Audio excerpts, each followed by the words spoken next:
Hello children, welcome back. In this video, you will learn how to use modal verbs properly and how to avoid making some common mistakes while using these special verbs. Once you see these modal verbs, you will realize that we use these modal verbs all the time. So let us see what are modal verbs. So modal verbs are words that express different kind of things. For example, they might express ability, possibility, permission, obligation. They are different from the regular verbs. Now let us see some of the modal verbs. Can, could, may, might, should, ought to, must, have to, will, shall, and should. So children, these are the most common modal verbs which we use in our day-to-day life. Alright, now let us go through these basic rules which you need to follow to avoid some mistakes with the modal verbs. Okay, so rule number 1, use the modal verbs as it is. Don't change it whether you use them in present tense, past tense or for future. For example, she can dance. You just cannot say that she can dance. It is wrong. Although the sentence is in simple present and we are using the third person singular she, still we cannot add an extra s with the verb can. Understood? So we simply say she can dance. Alright? Now come to rule number 2. Use the base form of the verb, that is verb form 1 after the modal verb. Don't use to. Let me make you clear with an example. For example, they might go for a movie. You cannot say they might to go for a movie.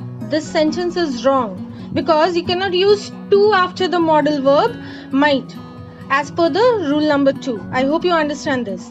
When you add to, the verb becomes to infinitive, like to join, to go, to sing, to dance, etc. When you are using a modal verb in the sentence, then remove this to and just use the base form of the verb. Like I have used here, might go. In the sentence I have used, right? They might go for a movie. I'm not using to over here. So this is the correct form. Understood? Now rule number 3 states that modals do not need any auxiliaries. They directly form negatives or questions. You just simply have to add not to the modal if you want to make it a negative sentence. You need not even use words like don't, doesn't, isn't, aren't, wasn't, won't along with the modals. You simply use the modals, next to it you add a not. That's enough. It will turn the sentence into negative. For example, you cannot smoke here. Just say you cannot smoke. Cannot is the single word. Alright, or you can simply use can't. So just say you can't smoke here. If you say you should not can smoke here, then it would be wrong. Is that clear? Now children, for questions, you directly begin the question with the modals. For example, can you smoke here? Can you repeat that? So the question itself will begin with the modal. So the formula would be can plus the subject plus the verb form 1 or plus the object or the complement ending with a question mark. I hope you understood this. But there is only one exception with the modal verb have to.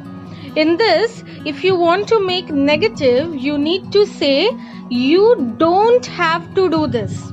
But with the rest of the modal verbs, you need to say you cannot. Remember, cannot becomes one word. In short, you can write can't.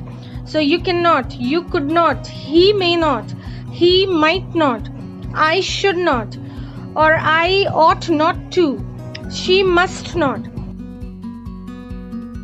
Now children, let us see where do we use those modals. So keep in mind that can and could are used to refer to skills or abilities of someone. Okay, for example, he can cover 100 meters in 10 seconds. This shows his abilities, his skills. Second example could be, my father could see perfectly before the age of 50. Now next comes, can, could and may are also used to ask for, give and withhold any kind of permission. For example, can I try my hand at it? Could we disperse early today? You may not enter the premises. Understood?